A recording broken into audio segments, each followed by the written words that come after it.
பருப்பு சூப்பு செய்ய போகிறோம். அதுக்கு துவரம்பருப்பு காவலக்கு,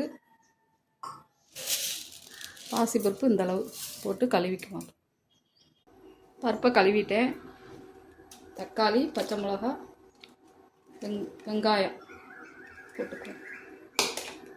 2 தக்காளி, 1 வெங்காயம், 2 பச்சை மிளகா, மஞ்சள் பொடி, மிளகு கொஞ்சம், சீரகம் கொஞ்சம், சோம்பு கொஞ்சம், தண்ணி ஊற்றி குக்கரில் ஒரு 5 விசில் வச்சுக்குவோம்.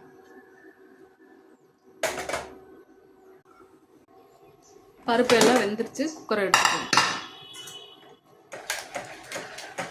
தாளிச்சுக்குவோம்.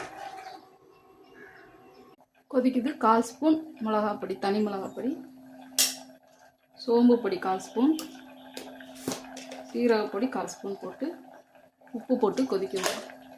சூப்பு ரெடி ஆயிடுச்சு.